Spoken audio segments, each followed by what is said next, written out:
नमस्कार। आज ना हम एक ऐसे राज से पर्दा उठाने वाले हैं जिसे हम सब हर रोज पहनते हैं।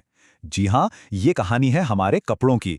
एक ऐसा कमाल का सफर जो शायद किसी कपास के खेत से शुरू होता है और हमारी अलमारी तक पहुंचता है।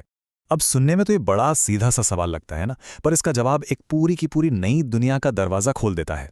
एक ऐसी दुनिया जो शायद हमारे कपड़ों को देखने का नजरिया ही बदल दे। तो चलिए पता लगाते हैं।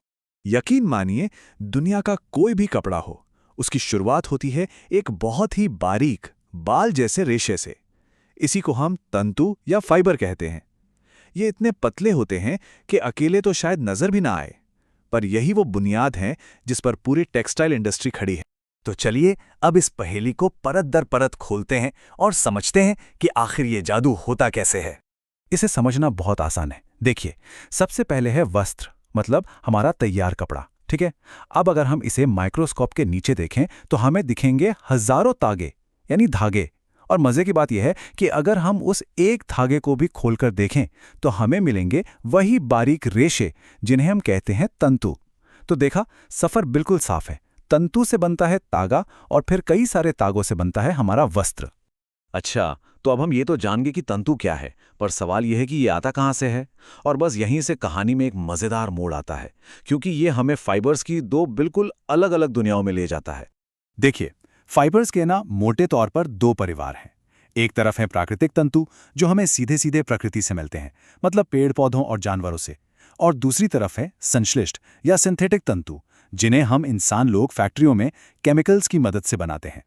अब प्राकृतिक तंतुओं की दुनिया तो भाई कमाल की है। पौधों से हमें मिलता है कपास, एकदम नरम और हवादार। हमारी ज्यादातर टी शर्ट्स इसी से बनती हैं। फिर जूट भी है जो बोरियों और बैग्स के लिए अपनी मजबूती के लिए जाना जाता है। जानवरों की बात करें तो भेड़ बकरी से मिलती है ऊन जो हमें गर्म रखती है। कैसे? क्योंकि इसके रेशे अपने अंदर हवा को फंसा लेते हैं। और हाँ, रेशम कीट से मिलने वाला रेशम, उसकी चमक और मुलायमियत का तो क्या ही कहना। ठीक है, तो वो थे नेचुरल फाइबर्स। अब बात करते हैं इंसानों के बनाए यानी संश्लिष्ट तंतुओं की। ये नाम तो जरूर सुने होंगे, पॉलिएस्टर, नायलॉन और एक्रिलिक।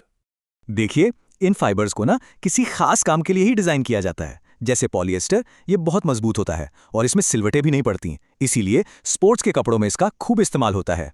वहीं नायलॉन तो अपनी जबरदस्त मजबूती के लिए जाना जाता है।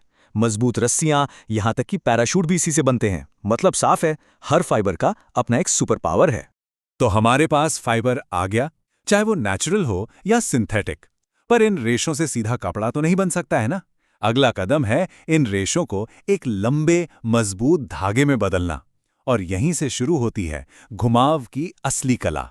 इस प्रोसेस को कहते हैं कताई। कभी रुई को हाथ में लेकर उंगलियों से धीरे धीरे घुमाया है? बस ये कुछ कुछ वैसा ही है। रेशों के गुच्छे को खींचा जाता है और साथ ही साथ उसे ऐंठा या घुमाया जाता है। इसी घुमाव की वजह से छोटे छोटे रेशे आपस में मजबूती से जुड़ जाते हैं और एक लंबा धागा बन जाता है जिसे हम तागा कहते हैं। आज तो ये काम बड़ी बड़ी मशीनें मिनटों में कर देती हैं, पर सोचिए, सदियों तक ये काम हाथ से, तकली और चरखे जैसे औजारों से होता था। महात्मा गांधी जी ने तो चरखे को आत्मनिर्भरता का प्रतीक बना दिया था, याद है ना। कहाँ वो हाथों की कला और कहाँ आज की तेज रफ्तार मशीनें।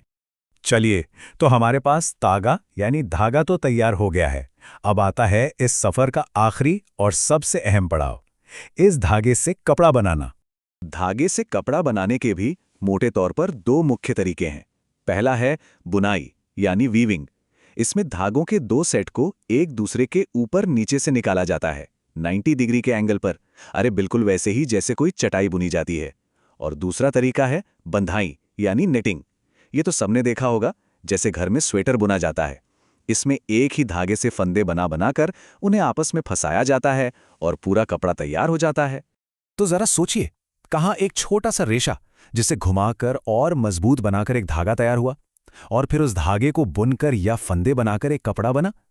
ये पूरा सफर साइंस और कारीगरी का एक अद्भुत मेल है। अब जब हम ये पूरी कहानी जान चुके हैं, तो क्या अब अलमारी में टंगे कपड़े हमें पहले जैसे ही लगेंगे? शायद नहीं।